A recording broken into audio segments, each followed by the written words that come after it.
What if I told you that this December 25th could be the last one that truly matters? Not because the world is ending, not because of some catastrophe, but because of something far more profound that most people your age are completely blind to. Clint Eastwood, at 94 years old, has lived through more Christmases than most of us will ever see. And what he's discovered about this particular day, about this specific time in your life, will shake you to your very core. This isn't about gifts, turkey dinners, or family gatherings. This is about a truth so powerful that ignoring it could mean wasting whatever precious time you have left. So if you're over 60, over 70, or even if you're in your 50s thinking you've got all the time in the world, you need to hear this warning before it's too late. Because once this December 25th passes, you can never get it back, and what Eastwood knows about time is something that could change everything for you right now. Time is the cruelest teacher because it waits for no one, and Clint Eastwood understands this better than anyone. When you reach a certain age, when you've seen decades roll by like pages in a book you can barely remember reading, you start to realize that every single day carries a weight you never felt when you were young. December 25th isn't just another Christmas. For seniors, for those of you who have already celebrated 50, 60, 70 Christmases, this one could be fundamentally different. Not because of external circumstances, but because of an internal shift that happens when you finally grasp what Eastwood has been trying to tell us through his life, his work, and his unwavering dedication to living authentically. He's not a philosopher in the traditional sense, but his philosophy is carved into every choice he's made, every role he's played, and every year he's continued to work when others would have retired decades ago. Think about it for a moment. How many December 25 THS do you have left? If you're 70 and you live to 85, that's only 15 more Christmases. 15. Count them on your fingers. That's not many, is it? And here's the part that makes Eastwood's warning so urgent. Most people waste every single one of those remaining holidays going through the motions, pretending everything is fine, avoiding the hard truths, and lying to themselves about what really matters. They gather around tables with family members they barely know anymore, exchange gifts that no one really needs, watch the same movies, eat the same food, and go to bed on December 25th feeling nothing except perhaps exhaustion and a vague sense of disappointment. Then they wake up on December 26th and go right back to their routines, having learned nothing, having grown not at all, having missed yet another opportunity to truly live. But Eastwood sees December 25th differently, and once you understand his perspective, you'll never look at Christmas, or any day for that matter, the same way again. For him, every day is a choice between existing and living, between going through the motions and actually being present, between pretending you're satisfied and admitting what you really want.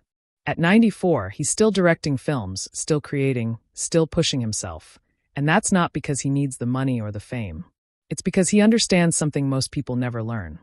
That the moment you stop growing, the moment you decide you're done, the moment you say, I'm too old for that, or my best days are behind me, that's the moment you actually die, even if your body keeps breathing for another 10 or 20 years. The warning isn't about preparing for death. It's about recognizing that you might already be living like you're dead. So many seniors fall into a pattern where every day looks the same. They wake up, have their coffee, watch their programs, maybe take a walk, have their meals at the same times, watch more television, and go to bed. Repeat. Every single day. They're waiting. Waiting for what? For the next holiday? For their kids to visit? For something interesting to happen to them? But life doesn't happen to you. Life is what you make happen, and if you're just waiting, you're wasting. Eastwood's career is a testament to the opposite approach. Even now, in his 90s, he's not waiting for anything. He's creating, deciding, acting, making things happen. That's what it means to truly live, regardless of your age. This December 25th represents something more than just Christmas. It represents a deadline, a moment of reckoning, a point where you must ask yourself the hardest question you'll ever face. Am I living the life I want to live, or am I just running out the clock? Most people are terrified of this question because they already know the answer, and the answer is painful. They've compromised. They've settled. They've let fear dictate their choices. They've allowed other people's expectations to define their days. They've buried their dreams under excuses about age, health, money, or what other people might think. And every December 25th that passes is another year they can never reclaim, another 365 days of settling, another missed opportunity to finally live authentically.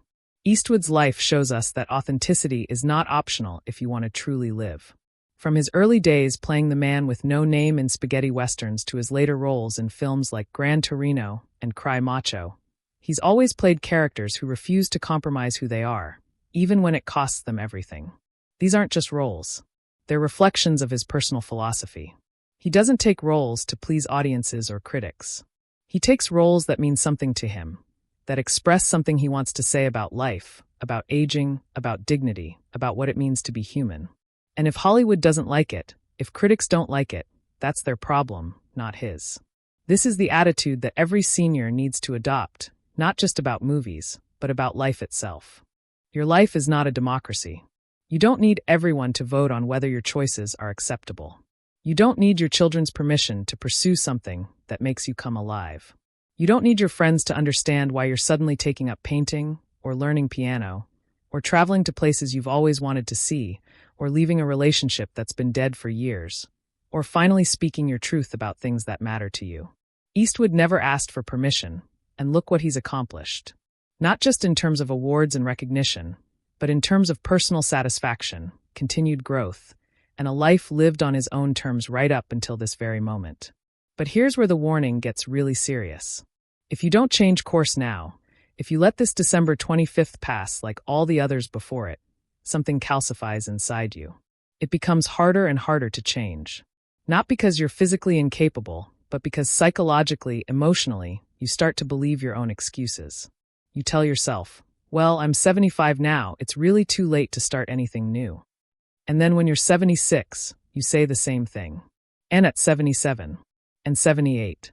Every year, the excuse gets stronger, the fear gets bigger, the comfort zone gets smaller, and the life you could have lived gets further and further away until one day you're on your actual deathbed, and instead of feeling peace, you feel regret. Deep, profound, irreversible regret about all the things you could have done but didn't because you were too scared, too comfortable, too worried about what other people thought. Eastwood has talked about regret in various interviews over the years, and his message is always the same. Don't wait. Don't wait for the perfect moment. Don't wait until you feel ready. Don't wait for someone to give you permission. Don't wait until the circumstances are ideal. Because that moment never comes. The perfect moment is a myth. You'll never feel completely ready. No one's going to give you permission. The circumstances will never be ideal.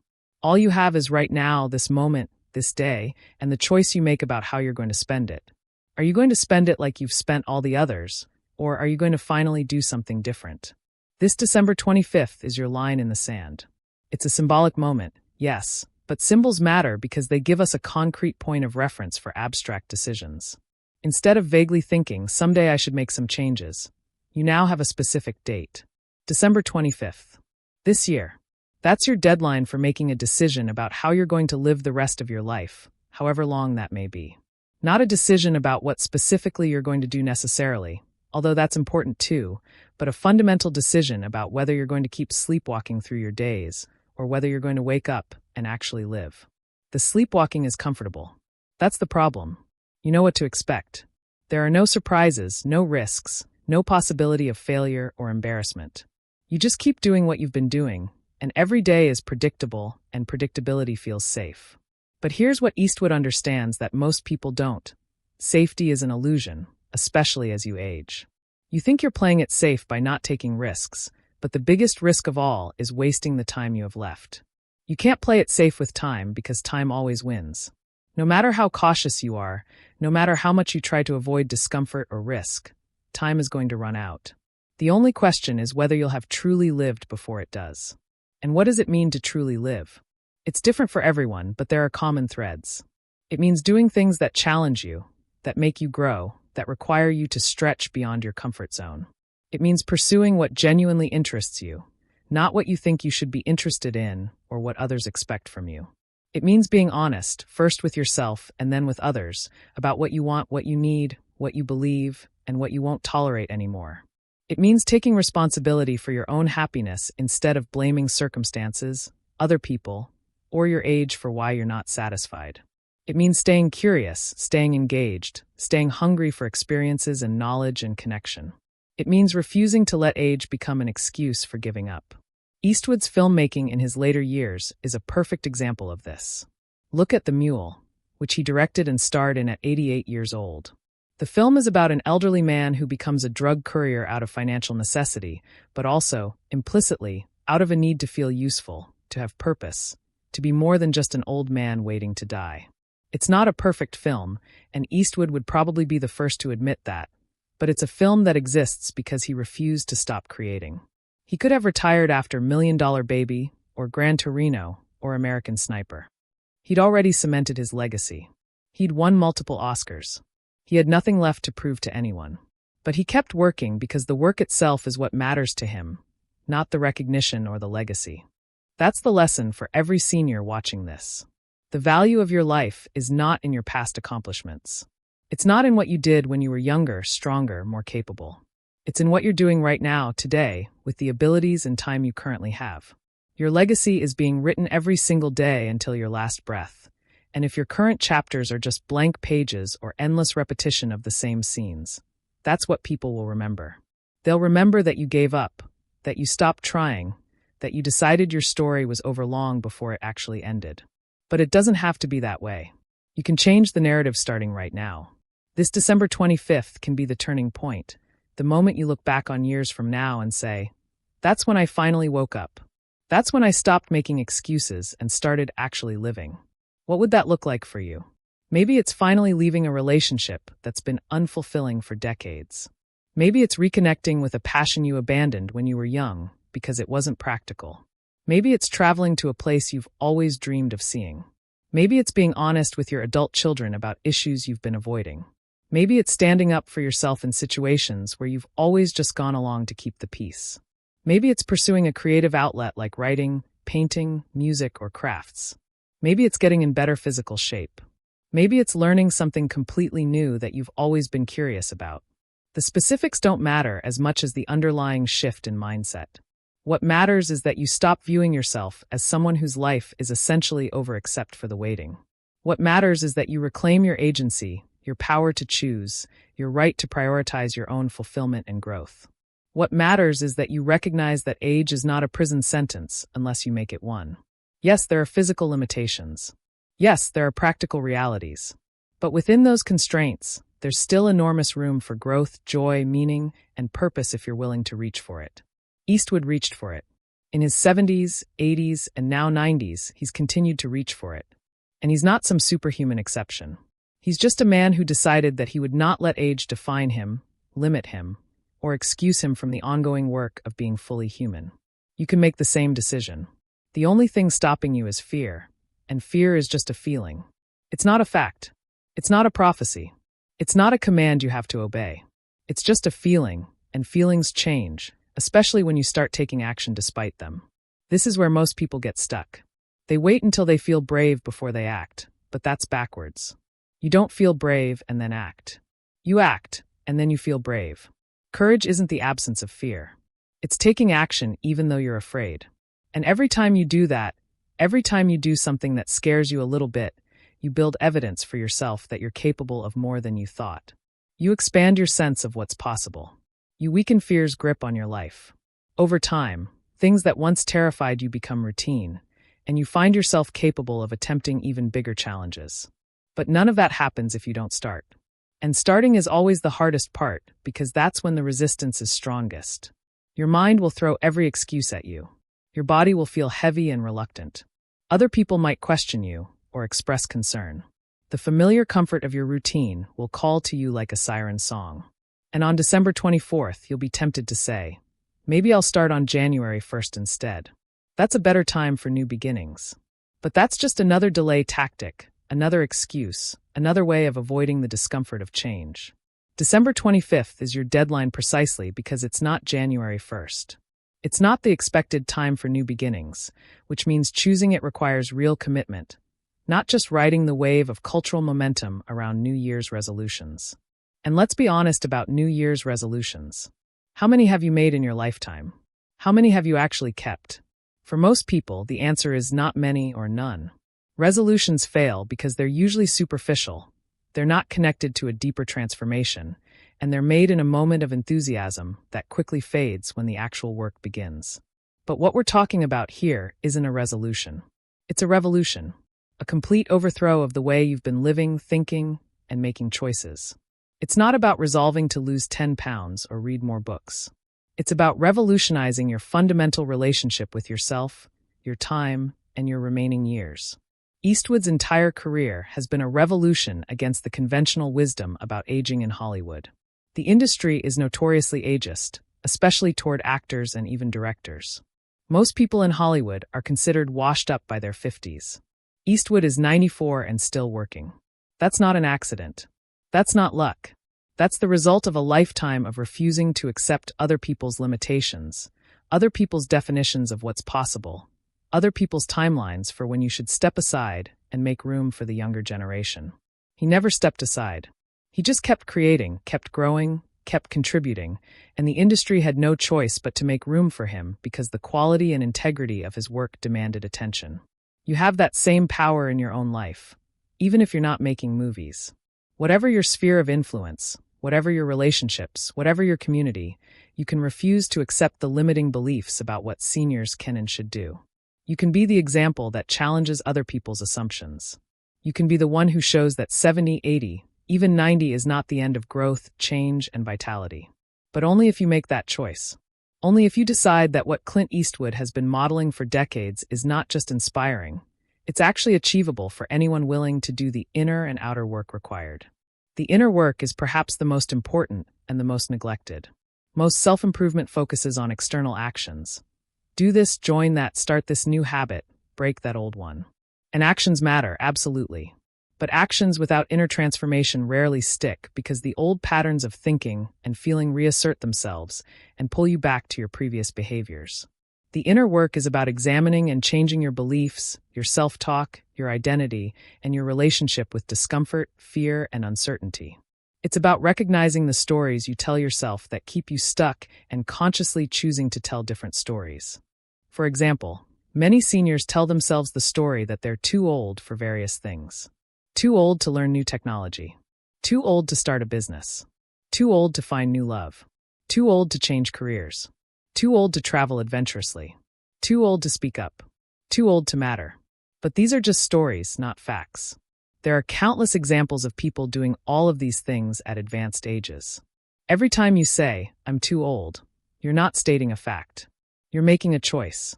You're choosing to let age be your excuse for not trying, not risking, not stretching yourself. And that choice is killing you slowly but surely by making your world smaller and smaller until there's nothing left but waiting. Eastwood could tell himself he's too old. At 94, no one would blame him. No one would question it if he decided to retire and spend his remaining time relaxing, maybe playing golf, maybe just enjoying time with family.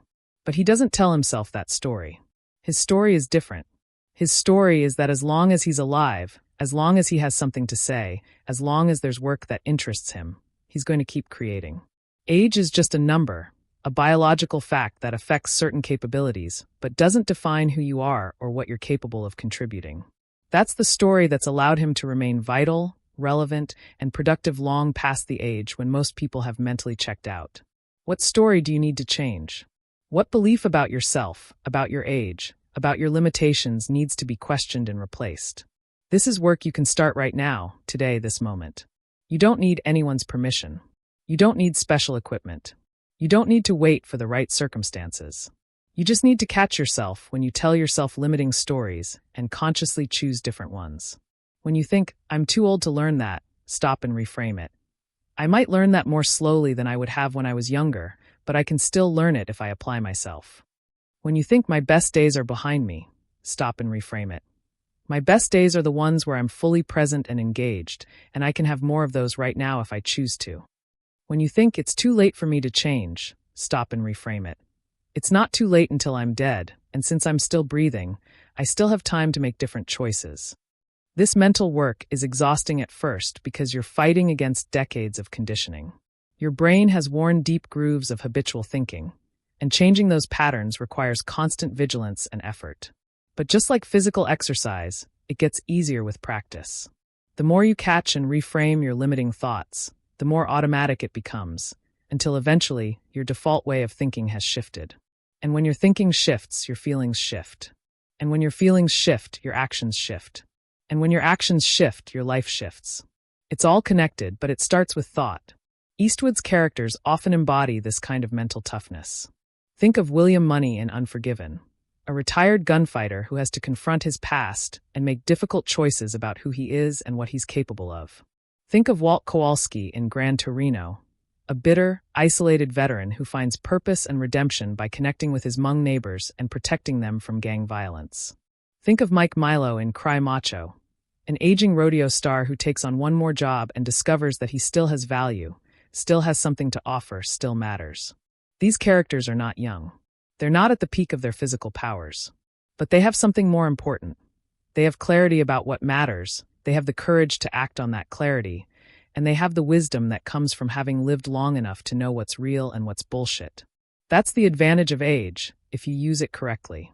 You've lived long enough to know what actually makes you happy and what doesn't. You've lived long enough to know which opinions matter and which don't. You've lived long enough to know that most of the things you worried about when you were younger never happened or didn't matter as much as you thought they would. You have perspective that young people simply cannot have, because perspective comes from time and experience. But so many seniors waste this advantage by using their perspective to justify giving up rather than to empower taking action. They say, well, I've lived long enough to know that nothing really matters, so why bother? When they should be saying, I've lived long enough to know what actually matters, so I'm going to focus exclusively on that and stop wasting time on everything else. That's the shift. That's the revolution. Not giving up because you've learned that life is hard and often disappointing, but doubling down on what's genuinely meaningful because you've learned to distinguish the meaningful from the meaningless. Young people chase all sorts of things because they don't know yet what will actually satisfy them. They pursue money, status, approval, excitement, pleasure, and countless other things, many of which turn out to be empty when they finally achieve them. You don't have to make those mistakes anymore. You already know. So the question is, are you living according to what you know, or are you still trapped in patterns established when you were younger and didn't know better? Most seniors are trapped in old patterns. They're living lives designed decades ago based on values and priorities they no longer hold, but never consciously updated. They stayed in careers they didn't love because they needed the money. But now they're retired and still living like money is the most important thing, being overly cautious and restrictive with themselves when they could be spending down some of their savings to actually enjoy their remaining years. They stayed in relationships that weren't working because they were afraid of being alone or because of social expectations, but now those same social expectations have less power, and yet they still stay, still endure, still pretend. They built their lives around their children, sacrificing their own needs and desires for decades. But now their children are grown and gone, and they have no idea who they are or what they want when it's not defined by parenting. This is the crisis that many seniors face, and Eastwood's warning is that if you don't address this crisis consciously and proactively, it will address you. It will manifest as depression, as bitterness, as physical ailments born of emotional and spiritual malaise, as a slow fading away of vitality until you're just a shell going through the motions. You can see it in so many elderly people. The light has gone out of their eyes. They're not really present. They're not really engaged. They're just enduring the passage of time until it's over. And that's a tragedy because it doesn't have to be that way. The light can stay on. The presence can remain. The engagement can deepen. But only if you make it a priority, only if you fight for it, only if you refuse to let age or circumstances or other people's expectations extinguish what makes you vitally alive. December 25th is your stake in the ground. It's your declaration that this year, this Christmas, this moment is when you stop drifting and start steering. It's when you stop being a passive victim of time and start being an active creator of your remaining experience. It's when you stop asking, why is this happening to me? And start asking, what do I want to create with the time I have left? These are completely different orientations to life. The victim orientation makes you powerless, reactive, bitter, and small. The creator orientation makes you powerful, proactive, engaged, and expansive. And it's a choice. It's always a choice. You can choose victim or creator at any moment, regardless of your circumstances. Circumstances don't determine your orientation. You determine your orientation, and then your orientation determines how you experience and respond to your circumstances. Two people can have the exact same external situation, the exact same health challenges, the exact same financial limitations, the exact same family dynamics, and one will feel like a victim while the other feels empowered.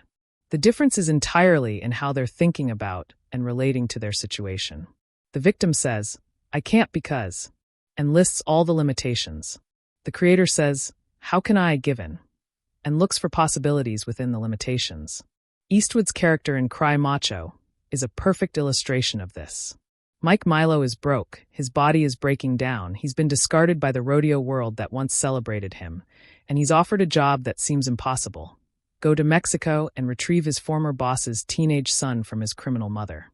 Every reason to say no, to say, "I can't," to play the victim of age and circumstances. But he says yes. He takes the job. And in the process, he discovers that he still has value, that he can still contribute, that his life isn't over just because the rodeo days are over. That's the creator orientation in action. What's your Mexico? What's the thing you're being called to do that seems impossible or impractical given your age and circumstances? Maybe it's not a literal journey to another country, although it could be. Maybe it's a metaphorical journey, an inner adventure, a challenge that would require you to grow in ways that scare you. Maybe it's as simple as having a difficult conversation you've been avoiding for years. Maybe it's as complex as reinventing your entire life structure. Whatever it is, you know what it is.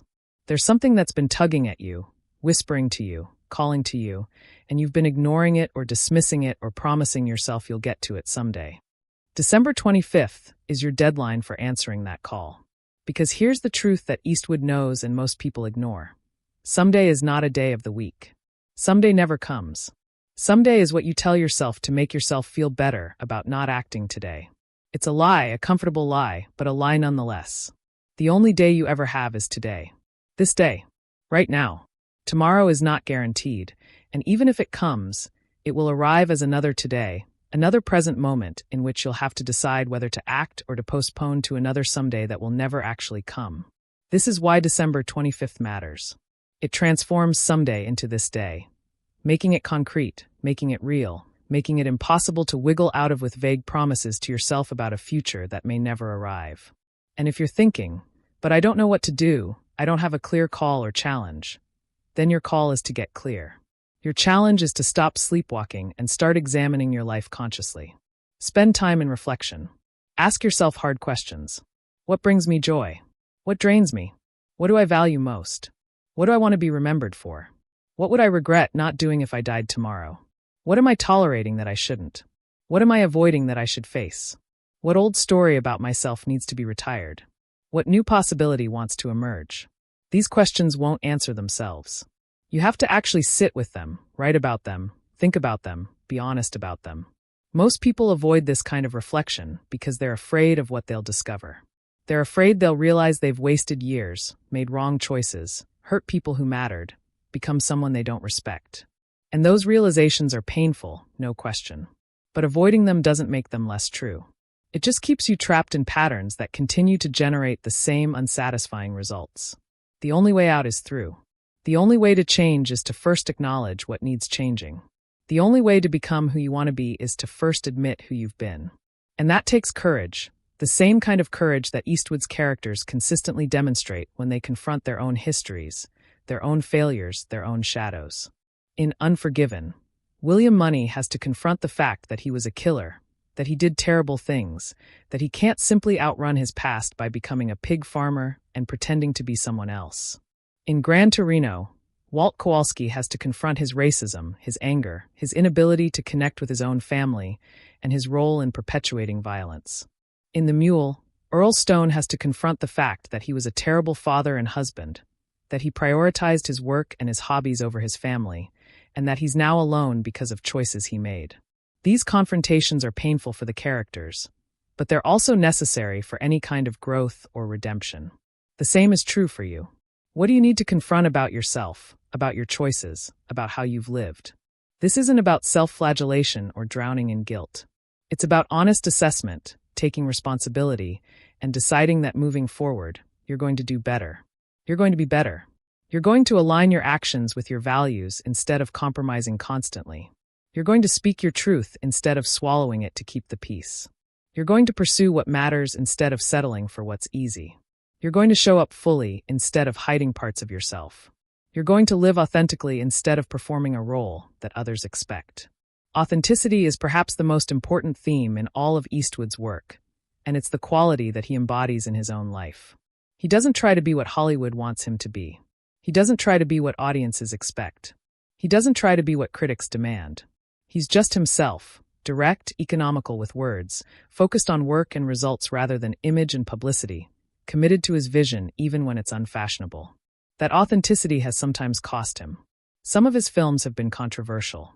Some of his views have been criticized. But he's never tried to be someone he's not, and that integrity is palpable in everything he does. You can have that same integrity, that same authenticity, but only if you're willing to pay the price. The price is that some people won't like it. Some people will be upset when you stop being who they want you to be and start being who you actually are. Your children might not understand. Your friends might feel threatened. Your spouse might feel betrayed if you start changing the unspoken agreements that have governed your relationship. Your community might judge you. But here's the question. Is their approval worth more than your authenticity? Is their comfort worth more than your fulfillment? Is maintaining a false self worth the cost of never getting to be your true self? At your age, the answer to those questions should be a resounding no. You've spent enough years, maybe decades, managing other people's reactions, meeting other people's expectations, and living according to other people's rules. The time you have left is too precious to waste on that anymore. This is your one life, your one precious existence, and you're the only one who has to live it from the inside. Everyone else gets to observe from the outside, form opinions, offer advice, and then go live their own lives. But you're stuck with the consequences of your choices every single day until you die. So why on earth would you let other people's opinions determine those choices? This is what Eastwood's December 25th warning really comes down to. Time is running out, not in a morbid way, but in a clarifying way. When time is running out, what's important becomes crystal clear. The trivial falls away. The essential reveals itself. And if you're honest with yourself, if you really examine what's essential to you at this stage of your life, I suspect you'll find that it's not what you've been prioritizing. It's not watching television 8 hours a day. It's not worrying about what the neighbors think. It's not maintaining superficial relationships out of obligation. It's not holding on to grudges that poison you more than they affect anyone else. It's not staying small and safe and invisible. What's essential is probably something like meaningful connection, authentic expression, continued growth, contribution to something larger than yourself, experiences that make you feel alive, and peace that comes from living in alignment with your deepest values. These are the things that actually satisfy the human soul, and they're available to you regardless of your age. Connection doesn't require youth. Expression doesn't require youth. Growth doesn't require youth. Contribution doesn't require youth. Experience doesn't require youth. And peace certainly doesn't require youth. In fact, many of these things are actually more accessible in later life because you have wisdom, perspective, and hopefully enough security to prioritize what matters over what merely impresses. But you have to choose them. They don't just happen. Meaningful connection requires vulnerability and effort. Authentic expression requires courage and risk. Continued growth requires humility and challenge. Contribution requires getting outside yourself and your comfort zone. Experience requires saying yes to opportunities, even when they're inconvenient or uncertain. Peace requires letting go of what no longer serves you and forgiving yourself and others for past mistakes. All of this requires intention, attention, and action. None of it happens if you're just passively waiting for your remaining years to pass. So here's your action plan for December 25th. When that day comes, you're going to spend some time alone, away from all the holiday noise and distraction. You're going to reflect seriously on everything we've discussed. You're going to ask yourself the hard questions.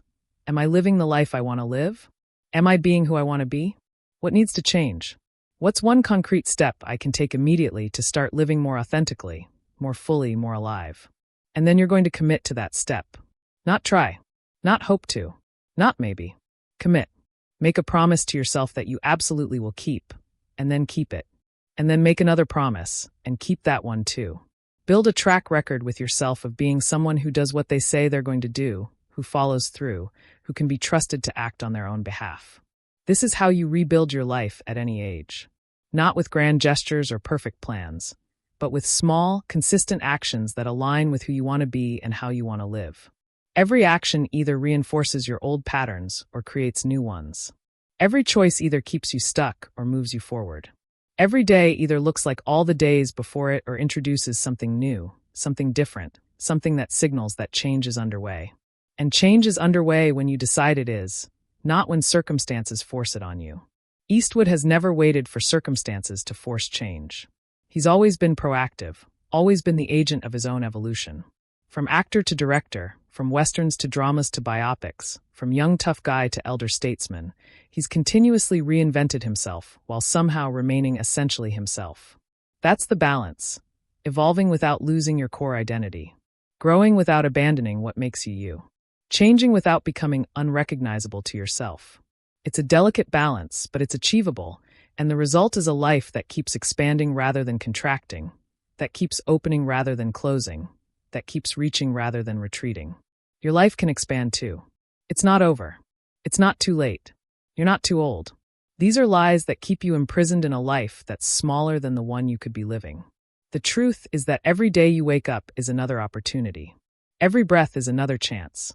Every moment is pregnant with possibility if you're willing to see it and seize it. But you have to be awake. You have to be paying attention. You have to be willing to act even when it's uncomfortable, uncertain, or unfamiliar. December 25th is your wake-up call. It's your alarm clock going off, saying this is it. This is the moment. Will you finally wake up, or will you hit snooze and roll over for another year of sleep? And I need you to understand something. If you hit snooze, if you let this moment pass without making real changes, you're making a choice just as surely as if you had acted. You're choosing more of the same. You're choosing to keep living in ways that don't satisfy you. You're choosing to waste more time. And that's your right. You absolutely have the right to make that choice. But don't pretend you didn't choose it. Don't play the victim a year from now and say, I don't know how another year passed without anything changing. You know how. You chose it. You chose inaction. You chose comfort over growth. You chose fear over courage. Or you can choose differently. You can choose to let December 25th be the day everything changed. Not because the day itself is magic, but because you decided to make it significant. You decided to draw a line. You decided that everything before that day was one version of your life, and everything after will be different because you're going to be different.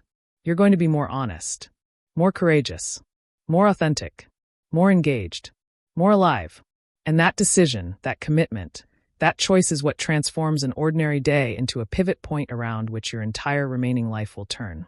Years from now, if you make this choice, if you honor this moment, you'll look back at December 25th of this year, and you'll see it clearly as the turning point. You'll see how different your life became after you finally decided to stop settling and start living. You'll see the cascade of changes that followed from that one decision to take yourself and your remaining time seriously. You'll see how relationships improved or ended, but either way became more authentic. You'll see how you discovered capabilities you didn't know you had. You'll see how you contributed in ways that mattered. You'll see how you experienced things that enriched you. You'll see how you became more yourself than you've ever been. Or years from now, if you don't make this choice, if you let this moment pass, you'll look back at December 25th of this year, and you won't see anything because it will look exactly like December 25th of every other year. Another holiday that came and went, another opportunity missed, another year wasted. And the regret will be deeper because you had this warning. You knew. You knew that time was running out. You knew that changes needed to be made. You knew that you weren't living the life you wanted to live. But you didn't act. You were too scared, too comfortable, too convinced that somehow it would all work out without you having to do anything difficult or uncomfortable. But it doesn't work out on its own. Life doesn't get better by accident. You get better on purpose, and then your life reflects that improvement. And getting better on purpose requires effort, discomfort, risk, and the willingness to fail, look foolish, be criticized, and face your own limitations and fears. That's a high price. But the price of not getting better is higher. The price is a life unlived, potential unrealized, time wasted, and regret that haunts your final days. That's too high a price. That's a price that Clint Eastwood has refused to pay, and it's a price you should refuse to pay too. So when December 25th arrives, I want you to remember this warning. I want you to feel the urgency of it. I want you to understand that this is not theoretical or abstract. This is your life. This is your time. This is your one chance to be alive in this moment, in this body, with this history, and these remaining opportunities. You can't go back. You can't reclaim the years you've already lived.